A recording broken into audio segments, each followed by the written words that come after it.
Então, bem-vindos à história. Vamos seguir falando sobre os estados totalitários. Uma das experiências mais traumáticas para a humanidade no século XX vai ser o totalitarismo soviético.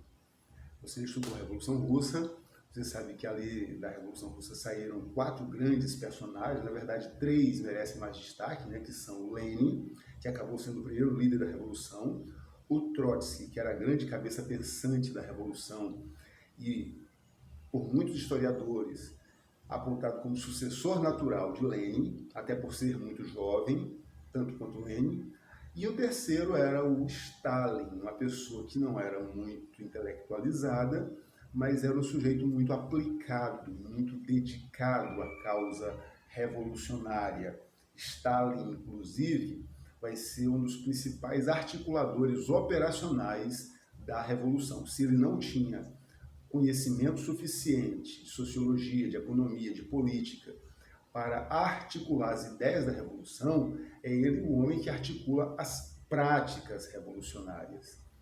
E quando Stalin chega ao poder, logo após a morte de Lenin, a gente vai ter uma situação interessante, Quando Lenin, na última fase da vida de Lenin, ele está aplicando uma coisa na União Soviética chamada de NEP, Nova Política Econômica. E é interessante que se chame NEP, porque a própria sigla que foi dada historicamente é uma sigla em inglês, não é uma sigla em russo. New Economic Politic, NEP. E essa nova política econômica, liderada por Lenin, traz alguns pontos que contradizem, que chocam os próprios comunistas. Por exemplo, abertura a empresas multinacionais, abertura da economia da Rússia ao capital estrangeiro. Poxa vida, mas eles fizeram a Revolução Russa contra o capital estrangeiro, contra o imperialismo, e agora os próprios revolucionários trazem o capital estrangeiro para dentro da Rússia, tutelam o desenvolvimento do país, os interesses do capital estrangeiro. Pois é.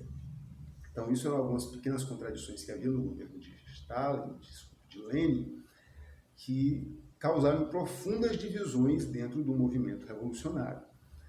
E haviam 2 grupos, entre os vários, mas 2 grupos se destacavam. Um que queria uma revolução abrandada, que fosse muito devagarinho, conquistando o desenvolvimento econômico da União Soviética para se tornar uma espécie de luzeiro para o mundo, que a partir desse desenvolvimento econômico da União Soviética eles pudessem atrair as atenções dos trabalhadores do mundo inteiro para que a revolução socialista se espalhasse pelo mundo.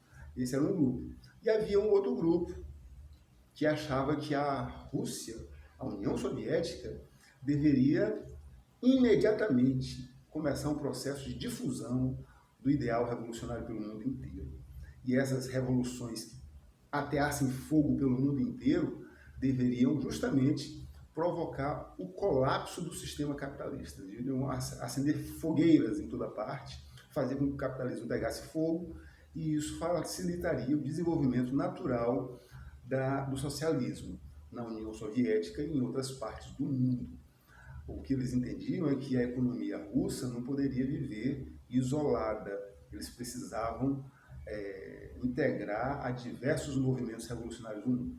No meio desse debate é que Lenin morre. E aí sobra para quem? Para quem tem mais força. Quando há muito tempo, muita gente conversando, muita gente dialogando, acaba não ficando nem com um nem com o outro.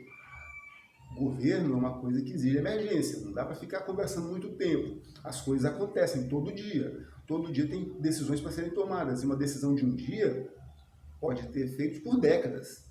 Então, quem era o homem operacional, a pessoa que tomava decisões, que fazia as coisas, não era muito de pensar, de ficar articulando ideias, filosofando sobre o que ia ser feito, justamente Stalin. E é ele que assume o poder nesse momento. É assim que Stalin chega ao poder.